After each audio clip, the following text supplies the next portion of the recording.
Assalamualaikum warahmatullahi wabarakatuh. Kami dari kelompok 5 akan menjelaskan tentang etika profesi di bidang IT. Pengertian etika profesi.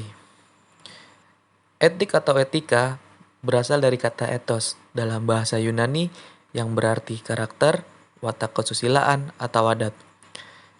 Sebagai suatu subjek, etika akan berkaitan dengan konsep yang dimiliki oleh individu ataupun kelompok untuk menilai apakah tindakan-tindakan yang telah dikerjakannya itu salah atau benar, dan buruk atau baik.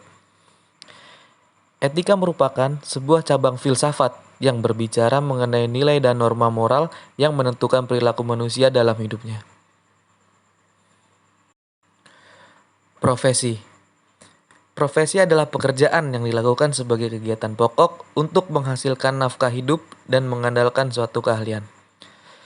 Berdasarkan pengertian tersebut, dapat dijelaskan bahwa etika profesi adalah keterampilan seorang dalam suatu pekerjaan utama yang diperoleh dari jalur pendidikan atau pengalaman dan dilaksanakan secara kontinu yang merupakan sumber utama untuk mencari nafkah.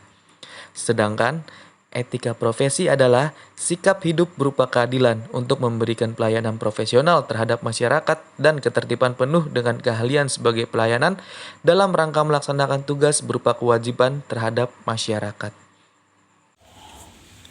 Yang kedua, etika profesi di bidang IT, informasi dan teknologi. Teknologi, informasi dan komunikasi bisa menjadi pilar-pilar pembangunan nasional yang bisa mengadaptasi di setiap permasalahan bangsa. Sebagai contoh, menyerap tenaga kerja baru, mencerdaskan kehidupan bangsa, dan sebagai alat pemersatu bangsa. Dalam mengaplikasikan ilmunya atau menjalankan profesi IT, bukan mudah dan bukan tidak sukar. Yang terpenting adalah kita mampu menempatkan diri pada posisi yang benar. Profesi IT dianggap orang lain adalah profesi khusus. Karena keahlian yang ia miliki, maka dari itu kita bisa menentukan tapi dengan ikatan yang jelas. Profesi IT juga bisa dianggap sebagai dua mata pisau. Bagaimana yang tajam bisa menjadikan IT lebih berguna untuk kemaslahatan umat, dan mata lainnya bisa menjadikan IT ini menjadi bencana sosial, bencana ekonomi, maupun krisis kebudayaan yang saat ini sering terjadi, yaitu pembuatan website porno. Seorang hacker melakukan pengacakan rekening sebuah bank dan melakukan kebohongan dengan konten-konten tertentu, dan lain-lain. Kita juga harus bisa menyikapi dengan keadaan teknologi informasi dan komunikasi saat ini dengan arus besar data yang bisa kita dapat dengan hitungan per detik ataupun dengan kesederhanaan teknologi. Kita bisa melakukan pekerjaan kita menjadi praktis, tapi kita harus melakukan pembenahan terhadap teknologi sebagai inovasi untuk meringankan maupun memberantas resiko kejamnya teknologi itu sendiri. Dengan membangun semangat kemoralan dan sadar akan etika sebagai orang ahli yang di bidang IT, tentu saja diharapkan etika profesi semakin dijunjung ketika jenjang pendidikan kita berlatar IT makin tinggi, sedangkan keahlian di lapangan meningkat seiring banyaknya latihan dan pengalaman. Pada kesempatan saat ini, bagaimana kita bisa menegakkan etika profesi seorang teknorat atau sebutan bagi orang-orang yang bekerja di bidang IT, dan bagaimana kita bisa menjadi seorang teknokrat yang bermanfaat bagi lingkungan sekitar. Kita harus bisa memberikan inovasi-inovasi pemikiran, gagasan produktif, dan aksi nyata untuk perkembangan IT ke depan. Bukan tak mungkin IT akan menjadi hal yang sistematis dalam perkembangan bangsa ke depan, dalam memajukan kehidupan kebangsa maupun bernegara. Dalam lingkup teknologi informasi, kode etik profesi memuat kajian ilmiah mengenai prinsip atau norma dalam kaitan dengan hubungan antara profesional atau developer teknologi informasi dengan klien. Antara profesional sendiri, antara organisasi profesi, serta organisasi profesi dengan pemerintah. Seorang profesional tidak dapat membuat program semuanya. Ada beberapa hal yang harus ia perhatikan, seperti untuk apa program tersebut nantinya yang digunakan oleh kliennya atau user dapat menjamin keamanan security sistem kerja program aplikasi tersebut dari pihak-pihak yang dapat mengacaukan sistem kerjanya.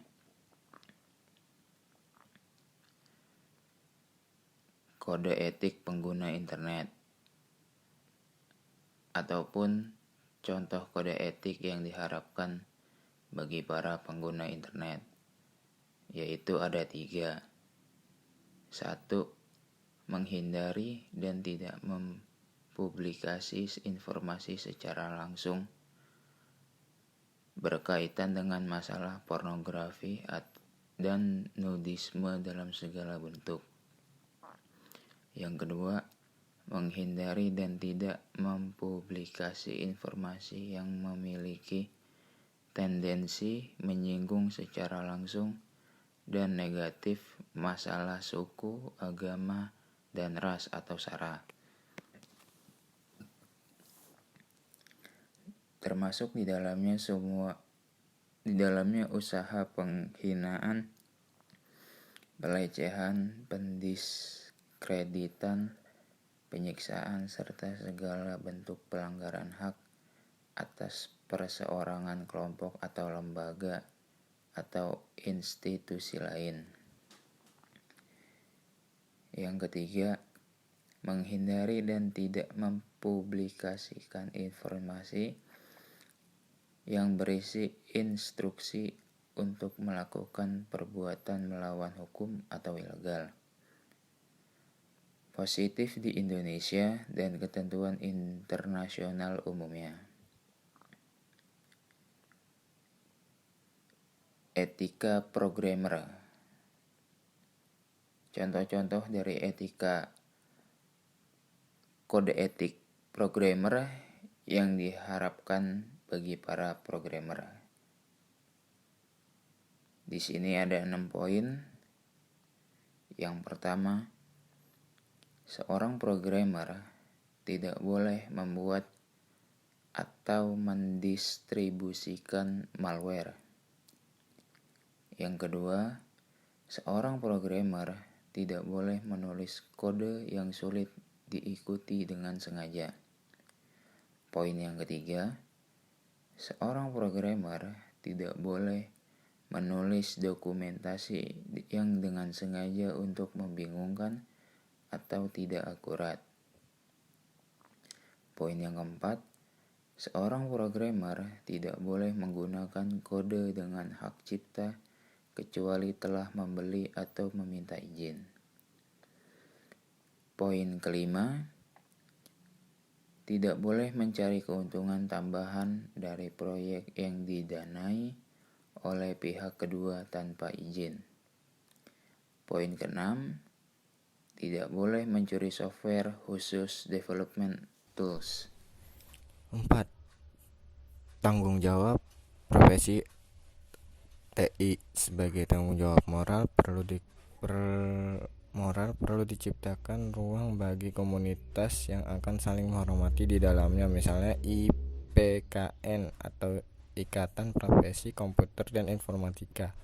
Semenjak tahun 1974, ciri-ciri profesionalisme yang harus dimiliki oleh seorang IT berbeda dari bidang pekerjaan lainnya. Ciri-cirinya adalah sebagai berikut: memiliki kemampuan atau keterampilan dalam menggunakan peralatan yang berhubungan dengan bidang pekerjaan IT. Seorang IT harus mengetahui dan mempraktekkan pengetahuan IT-nya ke dalam pekerjaannya. 2. Punya ilmu dan pengalaman dalam menganalisa suatu software atau program. 3. Bekerja di bawah disiplin kerja. 4. Mampu melakukan pendekatan disipliner. 5. Mampu bekerja sama. 6. Cepat tanggap terhadap masalah klien. Contoh ciri-ciri profesionalisme di bidang IT adalah: 1. Keterampilan berdasarkan pada pengetahuan teoritis. Personalisme diasumsikan mempunyai pengetahuan teoritis yang efektif dan memiliki keterampilan yang berdasarkan pada pengetahuan tersebut dan bisa diterapkan dalam praktek. 2. Asosiasi profesional. Profesi biasanya memiliki badan yang diorganisasi oleh para anggotanya yang dimaksud untuk meningkatkan status para anggotanya organisasi. Profesi tersebut biasanya memiliki persyaratan khusus untuk menjadi anggotanya. 3. Pendidikan yang efektif. Profesi yang prestisius biasanya memperlakukan pendidikan yang lama dalam jenjang pendidikan tinggi. 4. Uji kompetensi sebelum memasuki organisasi profesional. Biasanya ada persyaratan untuk lulus dari suatu tes yang menguji terutama pengetahuan teoritis. 5. Pelatihan institusional selain ujian juga biasanya dipersyaratkan untuk mengikuti pelatihan institusional di mana calon profesional mendapatkan pengalaman praktis sebelum menjadi anggota penuh organisasi. Peningkatan keterampilan melalui pengembangan profesional juga dipersyaratkan. Contoh-contoh pelanggaran etika profesi di bidang IT. Kejahatan komputer. Kejahatan komputer atau computer crime adalah kejahatan yang ditimbulkan karena penggunaan komputer secara ilegal. Kejahatan komputer terus berkembang seiring dengan kemajuan teknologi komputer saat ini. Beberapa jenis kejahatan komputer meliputi denial of service atau melumpuhkan layanan sebuah sistem komputer, penyebaran, spam, carding, atau pencurian melalui internet, dan lain-lain. Netiquette merupakan aspek penting dalam perkembangan teknologi komputer. Internet merupakan sebuah jaringan yang menghubungkan komputer di dunia sehingga komputer dapat mengakses satu sama lain. Internet menjadi peluang baru dalam perkembangan bisnis, pendidikan, kesehatan, pemerintah, dan bidang-bidang lainnya. Melalui internet, interaksi manusia dapat dilakukan tanpa harus bertatap muka. Tingginya tingkat pemakaian internet di dunia melahirkan sebuah aturan baru di bidang internet, yaitu netiquette. Netiquette merupakan sebuah etika acuan dalam berkomunikasi menggunakan internet. Standar netiquette ditetapkan oleh IETF, The Internet Engineering Task Force, sebuah komunitas internasional yang terdiri dari operator, perancangan jaringan, dan penelitian yang terkait dengan pengoperasian internet. E-commerce. Berkembangnya penggunaan internet di dunia berpengaruh terhadap kondisi ekonomi dan perdagangan negara. Melalui internet, transaksi perdagangan dapat dilakukan dengan cepat dan efisien.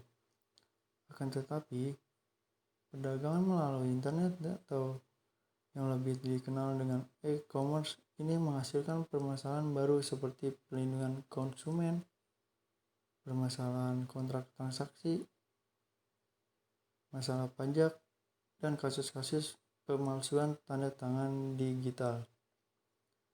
Untuk menangani permasalahan tersebut, para penjual dan pembeli menggunakan Uncitral Model Law on Electronic Commerce 1996 sebagai acuan dalam melakukan transaksi lewat internet. Pelanggaran hak atas kekayaan intelektual.